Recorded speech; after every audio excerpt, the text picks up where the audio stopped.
रामनिवास गावड़िया ऐसा नौजवान है जो अपनी बात का पक्का है, अपनी जबान का पक्का है। सगना ही है जिनके ऊपर कार्रवाई करी है और वो नाम बता देंगे हमें नेता लोग, तो उनके ऊपर कार्रवाई कर देंगे।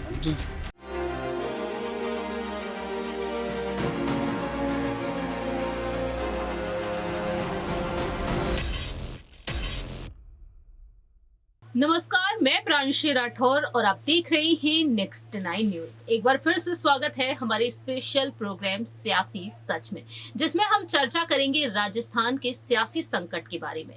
ये बात आप बखूबी जानते हैं कि राजस्थान में बीते लंबे वक्त से जंग छिड़ी हुई है मौजूदा मुख्यमंत्री अशोक गहलोत और पूर्व डिप्टी सीएम सचिन पायलट के बीच। सीएम पद की दावेदारी के लिए आखिरकार कांग्रेस पार्टी आलाकमान किसे आगे करेगा, ये वक्त के साथ साथ ही पता चलेगा, क्योंकि देखा जाए तो अब तक सस्पेंस बरकरार है। फिलहाल यहाँ पर यही देखने को मिल रहा है कि ना सिर्फ कांग्रेस पार्टी में यहाँ पर अंदरूनी कलह जो जग जाहिर हो चुकी है, वहीं दूसरी ही तरफ बीजेपी में भी अंदरूनी कलह की आहटें सुनाई देने लगी हैं, क्योंकि मांग उठना शुरू हो चुकी है बीजेपी से महिला विधायक और पूर्व मुख्यमंत्री वसुंधरा राजे को लेकर। लेकिन साथ ही साथ यहाँ पर बीजेपी से प्रदेश अध्यक्ष सतीश पूनिया का नाम भी चर्चा का विषय बना हुआ है और साथ ही साथ वरिष्ठ नेता गजेंद्र सिंह शेखावत को लेकर सीएम फेस के तौर पर बीजेपी और कांग्रेस की तरफ से किसे आगे किया जाएगा, ये वक्त के साथ साथ ही पता चलेगा। लेकिन दूसरी ही तरफ देखा जाए तो आम आदमी पार्टी भी मैदान में उतरने के लिए कमर कस चुकी है। यानी कि साल 2023 में, यानी कि यहाँ पर देखा जाए तो साल के अंत में जो राजस्थान में विधानसभा चुनाव होंगे, उसमें यहाँ पर त्रिकोणीय महामुकाबला देखने को मिलेगा, जो देखना काफी ज्यादा दिलचस्प होगा। और ऐसे में देखा जाए तो सीएम पद की दावेदारी के लिए सभी नेता खुद को आगे करते हुए दिखाई दे रहे हैं। तो डिप्टी सीएम रह चुके सचिन पायलट यहाँ पर हुंकार भरते हुए नजर आ रहे हैं। 5 दिनों के लिए राज्य में वह जनसभाएं, रैलियां करते हुए नजर आने वाले हैं, किसानों को वह संबोधित करने वाले हैं। और ऐसे में देखा जाए तो 16 जनवरी से उनके शक्ति प्रदर्शन की शुरुआत हो चुकी है। एक एक दिन वह लगातार आगे बढ़ रहे हैं। बीते कल जहां एक तरफ नागौर में वह हुंकार भरते हुए नजर आए, मंच पर पहुंचते ही किसान नेताओं को उन्होंने संबोधित तो किया, लेकिन बीजेपी पर भी जमकर निशाना साध दिया। साथ ही साथ उन्होंने ये भी दावा किया कि इस बार कुछ भी हो जाए, हमारी ही सरकार सत्ता में आएगी। लेकिन दूसरी ही तरफ देखा जाए तो केंद्र सरकार की रणनीतियों को एक तरीके से वह फ्लॉप बताते हुए ही नजर आए हैं। अब यहाँ पर सवाल ये खड़े होते हैं कि आखिरकार सीएम पद की दावेदारी के लिए जो सचिन पायलट खुद को लगातार आगे रख रहे हैं, वो सचिन पायलट पार्टी आलाकमान पर किस तरीके से अपनी बात रखे हैं, ये आपको बताना चाहेंगे हमारी स्पेशल रिपोर्ट के जरिए। सबसे पहले आपको थोड़ी सी जानकारी देना चाहेंगे, जरा सा रुख करना चाहेंगे सचिन पायलट के सोशल मीडिया अकाउंट की तरफ, ट्विटर की तरफ। और ट्विटर पर उन्होंने तमाम पोस्ट भी साझा किए हैं। सचिन पायलट ने हाल ही में कुछ समय पहले ही यहाँ पर एक पोस्ट साझा किया है। हनुमानगढ़ वह पहुंच चुके हैं। हनुमानगढ़ में यहाँ पर उन्होंने लिखा, प्रणाम किसान, जय राजस्थान। हनुमानगढ़ में किसान भाइयों का ये सागर राजस्थान की माटी के सम्मान की परंपरा का प्रतीक है। ये तस्वीर किसान समस्याओं के समाधान की ओर बढ़ते हुए राजस्थान की है। यहाँ पर यही देखने को मिला कि किस तरीके से सचिन पायलट यहाँ देखा जाए तो हजारों की तादाद में लोग उनकी रैली में जुट चुके हैं और यहाँ पर सचिन पायलट को सुनते हुए नजर आ रहे हैं। दूसरी ही तरफ पीली बंगा हनुमानगढ़ जाते हुए जब क्षेत्रवासियों ने उनका स्वागत किया, उनका बेहद शानदार अंदाज में स्वागत किया गया है। सचिन पायलट यहाँ पर लगातार लोगों के बीच जिस तरीके से उतरते हुए नजर आ रहे हैं, जिस तरीके से उन्हें सम्मान दिया जा रहा है, ये काबिले तारीफ है। यानी कि देखा जाए तो एक तरीके से सोशल मीडिया पर राजस्थान मांगे मोदी सरकार ट्रेंड हुआ था, लेकिन अब सोशल मीडिया पर यह ट्रेंड हो रहा है कि राजस्थान अब सचिन पायलट के संग है, यानी कि राजस्थान संग पायलट। यहाँ पर इस तरीके से अब ट्रेंड हो रहा है। अब थोड़ा सा गौर करना चाहेंगे सचिन पायलट किस तरीके से यहाँ पर पार्टी आलाकमान को लेकर अपनी बात रखे हैं। हनुमानगढ़ में वह हुंकार भरते हुए नजर आए हैं, यहाँ पर वह दिल खोलकर अपनी बात रखे हैं। हनुमानगढ़ में वह जिस तरीके से किसान सम्मेलन में उतरे और किसान सम्मेलन में उन्होंने अपनी खुलकर बात रखी है, वो भी आपको दिखाएंगे। लेकिन साथ ही साथ यहाँ पर थोड़ी सी जानकारी देना चाहेंगे कि सचिन पायलट ने आखिरकार क्या कुछ जवाब दिए हैं।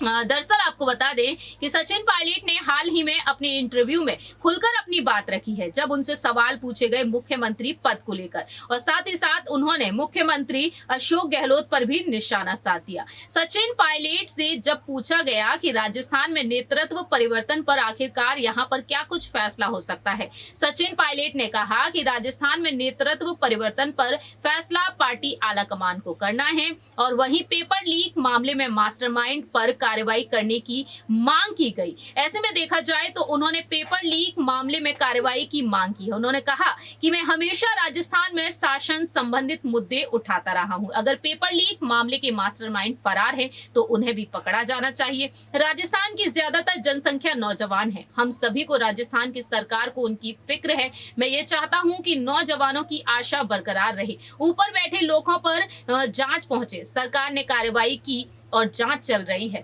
पायलट का कहना रहा कि हम राजस्थान में सरकार बनाते हैं, लेकिन 5 साल में सरकार चली जाती है। लेकिन इस बार हम सबको मिलकर काम करना है। सभी कांग्रेसी नेताओं को मिलकर साथ आना चाहिए। जनता के बीच पहुंचना होगा। हम फिर से सरकार बनाने में सफल होंगे। राजस्थान में जल्द चुनाव होने वाले हैं। अगर पार्टी के सभी नेता साथ में काम करेंगे तो हम राजस्थान में फिर से सरकार बनाएंगे। दूसरी ही तरफ उनका कहना रहा कि सितंबर में कांग्रेस विधायक दल की जो बैठक नहीं हुई, उस बैठक के नहीं होने देने वाले नेताओं पर यहाँ पर हाईकमान के संज्ञान में है। उनके खिलाफ कार्रवाई करने पर पार्टी को फैसला करना है। इन सबको लेकर जो कुछ भी करना है पार्टी नेतृत्व को करना है, सब उनके संज्ञान में है। कब कार्रवाई करनी है, क्या कार्रवाई करनी है, ये पार्टी आलाकमान के साथ है। चुनाव में ज्यादा समय नहीं है, इसलिए कांग्रेस के नेता मिलकर काम करें तो राजस्थान में सरकार बनेगी ही। और इस तरीके से सचिन पायलट ने दिल खोलकर अपनी बात रखी है। पार्टी आलाकमान आखिरकार यहाँ पर क्या कुछ अहम फैसला लेगा,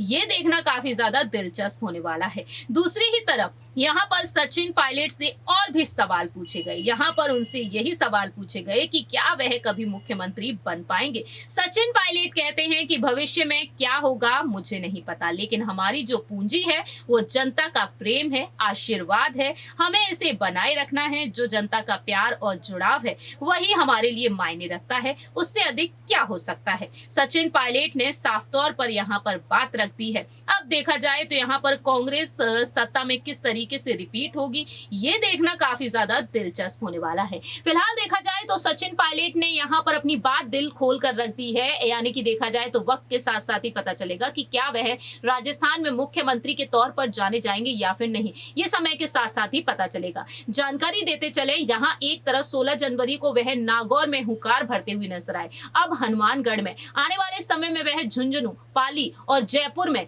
जनसभाओं को संबोधित करते हुए देखे जाएंगे। देखना यहाँ पर यही दिलचस्प होगा कि सचिन पायलट किस तरीके से यहाँ पर अपनी इस शक्ति प्रदर्शन के जरिए क्या वाकई में आलाकमान को इम्प्रेस कर पाएंगे। क्या वाकई में कांग्रेस अध्यक्ष मल्लिकार्जुन खड़गे, आलाकमान सोनिया गांधी, कांग्रेस के पूर्व अध्यक्ष और सांसद राहुल गांधी और महासचिव प्रियंका गांधी वाड्रा के साथ साथ मौजूदा मुख्यमंत्री अशोक गहलोत और प्रभारी सुखजिंदर सिंह रंधावा, केसी वेणुगोपाल उन्हें वाकई में आगे करेंगे, ये वक्त के साथ साथ ही पता चलेगा। क्योंकि राहुल गांधी सचिन पायलट के पेशेंस की तारीफ करते हैं। साल 2020 से लेकर अब तक वह बिना किसी पद के काम करते चले आ रहे हैं। प्रदेश अध्यक्ष और उप मुख्यमंत्री पद से वह इस्तीफा साल 2020 में ही दे दिए थे, लेकिन साल 2018 में उनकी अगुवाई में चुनाव लड़े गए, लेकिन ऐन मौके पर अशोक गहलोत को मुख्यमंत्री बना दिया गया। प्रियंका गांधी वाड्रा चाहती हैं कि वह मुख्यमंत्री बने। रंधावा कहते हैं कि उप मुख्यमंत्री का पद भी शानदार है। अब ऐसे में देखा जाए तो सवाल यही खड़े होते हैं कि सचिन पायलट के लिए आखिरकार क्या कुछ बचा है।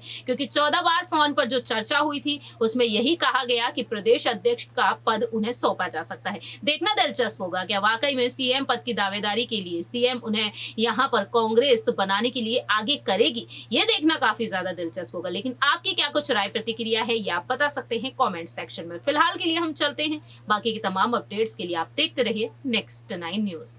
तो क्या और सख्ती की जाएगी, क्योंकि तमाम सख्ती के बावजूद पेपर तो सारी शक्तियाँ काम ले ली, शक्ति कर दी और उसरा दोगे तो हमें मंजूर है। हम चाहेंगे कि जब इतनी नौकरी लग रही है, इतनी नौकरियां किसी राज्य में लगती नहीं है, जब हमने वो बीड़ा उठाया तो कम से कम पेपर तो निष्पक्ष हो। कांग्रेस के नेता कहते हैं कि दलालों पे नहीं सरगनाओं पे कार्रवाई करो। कई किसान सम्मेलन भी वो सरगना ही है, वो सरगना ही है जिनके ऊपर कार्रवाई करी है। और वो नाम बता देंगे हमें नेता लोग, तो हम उनके ऊपर भी कार्रवाई कर देंगे। हम तो हमारे कुल यही सोच है कि जो जिसने ये सब षड्यंत्र किए हैं, जिसने ये पेपर आउट करने के लिए जो मिलीभगत करते हैं, उनके तह तक पहुंचे और हम पहुंचे भी हैं, आगे भी छोड़ेंगे नहीं हम। करी, हमने घेराव किया, हमने धरने दिए, हमने मुकेश भाकर जी ने, रामनिवास जी ने, हमने लाठियां खाई, जेलों में गए। और मैंने तो मुख्यमंत्री का जो क्षेत्र है वहां पर एक किसान न्याय यात्रा निकाली थी, बारह से झालावाड़ 100 किलोमीटर की। और किसान न्याय यात्रा यूं निकाली थी कि ना तो किसान को मुआवजा मिल पा रहा था, ना किसान की मदद हो पा रही थी। और मेरी यात्रा निकालने के बाद वसुंधरा जी को हमारी बातों को मानना पड़ा था। इसलिए आप सबके साथ संघर्ष हमने किया, आपने पूरा आशीर्वाद हम लोगों को दिया। अब 11 महीने के बाद दोबारा चुनाव आ रहे हैं। मैं चाहता हूं कि आप लोगों का जो प्रेम और प्यार और आशीर्वाद है वो पहले की तरह बरकरार रखना। और मैं बार बार बोलता हूं, रामनिवास गावड़िया जी मेरे साथी नहीं है, मेरे छोटे भाई हैं। अगर आपको मुझे ताकत देनी है तो रामनिवास जी को ताकत देनी है। ये नौजवान एक साहसी नौजवान है। और सुनो, और राजनीति में बहुत तरह के नेता हैं। राजनीति में जितने दल उतने नेता, जितने जिले उतने नेता।